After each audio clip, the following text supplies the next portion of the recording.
Welcome back to Beyond the Book. I am so excited that you have decided to join me for some more of Anne Shirley's adventures in Anne of Green Gables by Ellen Montgomery. Chapter 11. Anne's Impressions of Sunday School. "Well, how do you like them?" said Marilla. Anne was standing in the gabled room looking solemnly at 3 new dresses spread out on the bed. One was of snuffy-colored gingham, which Marilla had been tempted to buy from a peddler the preceding summer because it looked so serviceable. One was of black and white checkered sateen, which she had picked up at a bargain counter in the winter, and one was a stiff print of an ugly blue shade which she had purchased that week at a Carmody store. She had made them up herself, and they were all made alike, plain skirts, pulled tightly to plain waists, with sleeves as plain as waist and skirt, and tight as sleeves could be. "I'll imagine I like them," said Anne soberly. "I don't want you to imagine," said Marilla, offended. "Oh, I can see you don't like the dresses. What is the matter with them? Aren't they neat and clean and new?" "Yes." "Then why don't you like them?" They're not pretty," said Anne reluctantly. "Pretty?" Marilla sniffed. "I didn't trouble my head about getting pretty dresses for you. I don't believe in pampering vanity, Anne. I'll tell you that right off. Those dresses are good, sensible, serviceable dresses, without any frills or furbelows about them, and they're all you'll get this summer. The brown gingham and the blue print will do you for school when that begins too. The sateen is for church and Sunday school. I'll expect you to keep them neat and clean and not to tear them. I should think you'd be grateful to get most anything after those skimpy, wincey things you've been wearing." "Oh, I am grateful," protested Anne, "but I'd be ever so much gratefuler if you'd made just one of them with puffed sleeves. Puffed sleeves are so fashionable now. It would give me such a thrill, Marilla, just to wear a dress with puffed sleeves." "Well, you'll have to do without your thrill. I hadn't any material to waste on puffed sleeves. I think they are ridiculous looking anyhow. I prefer the plain, sensible ones." "But I'd rather look ridiculous when everybody else does than plain and sensible all by myself," persisted Anne mournfully. "Trust you for that. Well, hang those dresses carefully up in your closet, and then sit down and learn the Sunday school lesson. I got a quarterly from Mr. Bell for you, and you'll go to Sunday school tomorrow," said Marilla, disappearing downstairs in high dudgeon. Anne clasped her hands and looked at the dresses. "I did hope there would be a white one with puffed sleeves," she whispered disconsolately. "I prayed for one, but I didn't much expect it on that account. I don't suppose God would have time to bother about a little orphan girl's dress.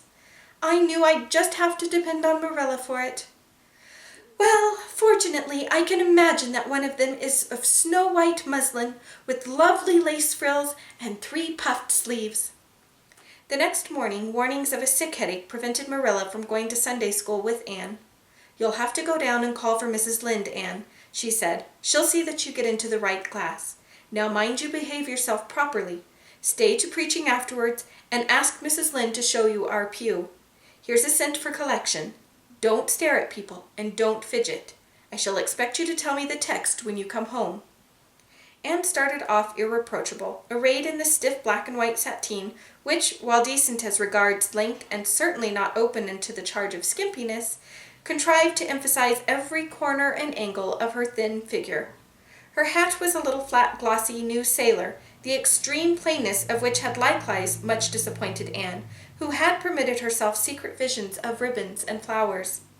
The latter, however, were supplied before Anne reached the main road, for being confronted halfway down the lane with a golden frenzy of wind-stirred buttercups and a glory of wild roses, Anne promptly and liberally garlanded her hat with a heavy wreath of them. Whatever other people might have thought of the result, it satisfied Anne, and she tripped gaily down the road, holding her ruddy head with its decoration of pink and yellow very proudly. When she reached Mrs. Lynde's house, she found that lady gone. Nothing daunted, Anne proceeded onward to church alone. In the porch she found a crowd of little girls, all more or less gaily attired in whites and blues and pinks, and all staring with curious eyes at this stranger in their midst, with her extraordinary head adornment. Avonlea little girls had already heard queer stories about Anne. Mrs. Lynde had said she had an awful temper. Jerry Boot, the hired boy at Green Gables, said she talked all the time to herself or to the trees and flowers like a crazy girl. They looked at her and whispered to each other behind their quarterlies. Nobody made any friendly advances then or later, or when the opening exercises were over, and Anne found herself in Miss Rogerson's class. Miss Rogerson was a middle-aged lady who had taught a Sunday school class for 20 years. Her method of teaching was to ask the printed questions from the quarterly and look sternly over its edge at the particular little girl she thought ought to answer the question. She looked very often at Anne, and Anne, thanks to Marilla's drilling, answered promptly, but it may be questioned if she understood very much about either question or answer. She did not think she liked Miss Rogerson, and she felt very miserable. Every other little girl in the class had puffed sleeves. Anne felt that life was really not worth living without puffed sleeves. "Well, how did you like Sunday school?" Marilla wanted to know when Anne came home. Her wreath having faded, Anne had discarded it in the lane, so Marilla was spared the knowledge of that for a time. "I didn't like it a bit. It was horrid." "Anne Shirley," said Marilla rebukingly. Anne sat down on the rocker with a long sigh, kissed one of Bonny's leaves, and waved her hand to a blossoming fuchsia. "They might have been lonesome while I was away," she explained. "And now about the Sunday school. I behaved well, just as you told me. Mrs. Lynde was gone, but I went right on myself. I went into the church with a lot of other little girls, and I sat in the corner of a pew by the window while the opening exercises went on. Mr. Bell made an awful long prayer. I would have been dreadfully tired before he got through it if I hadn't been sitting by that window. But it looked right out on the lake of shining waters, so I just gazed at that and imagined all sorts of splendid things." "You shouldn't have done anything of the sort. You should have listened to Mr. Bell." "But he wasn't talking to me," protested Anne. "He was talking to God, and he didn't seem to be very much interested in it either. I think he thought God was too far off to make it worthwhile. I said a little prayer myself, though.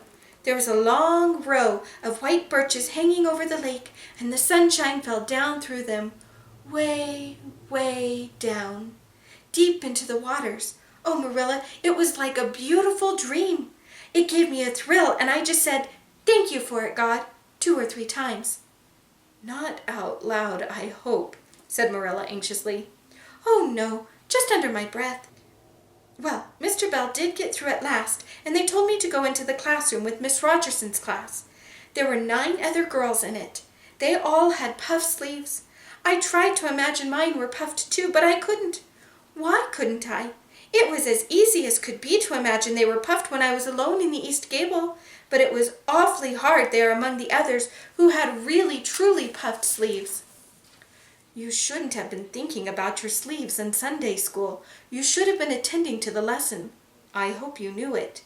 "Oh, yes, and I answered a lot of questions. Miss Rogerson asked ever so many.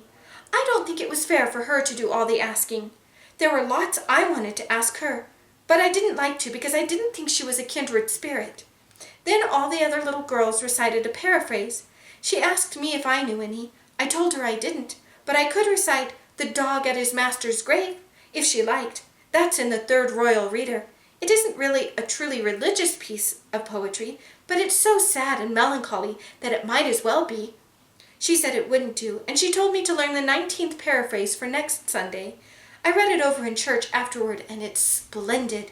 There are 2 lines in particular that just thrill me. 'Quick as the slaughtered squadrons fell in Midian's evil day.' I don't know what squadrons means, nor Midian either, but it sounds so tragical. I can hardly wait until next Sunday to recite it. I'll practice it all week." After Sunday school, I asked Miss Rogerson, because Mrs. Lynde was too far away, to show me your pew. I sat just as still as I could, and the text was Revelations, 3rd chapter, 2nd and 3rd verses. It was a very long text. If I was a minister, I'd pick the short, snappy ones. The sermon was awfully long, too. I suppose the minister had to match it to the text. I didn't think he was a bit interesting. The trouble with him seems to be that he hasn't enough imagination. I didn't listen to him very much. I just let my thoughts run, and I thought of the most surprising things." Marilla felt helplessly that all this should be sternly reproved, but she was hampered by the undeniable fact that some of the things Anne had said, especially about the minister's sermons and Mr. Bell's prayers, were what she herself had really thought deep down in her heart for years, but had never given expression to. It almost seemed to her that those secret, unuttered, critical thoughts had suddenly taken visible and accusing shape and form in the person of this outspoken morsel of neglected humanity. Once again, thank you very much for joining me as we read through this chapter. At the beginning of the chapter, Anne finally got some new clothes, so she didn't have to wear her ugly ones from the orphanage anymore. But unfortunately for Anne, they weren't the clothes she was imagining Marilla would make for her. And of course, in these days, they made all their clothes. They didn't just get to go to the store and buy whatever they wanted. So she had to make do with whatever it was Marilla made. And Marilla, thinking that she didn't want to pamper Anne's vanity, made very simple, plain dresses. What I would like you to do for your activity for this chapter is to create a fashion show for me.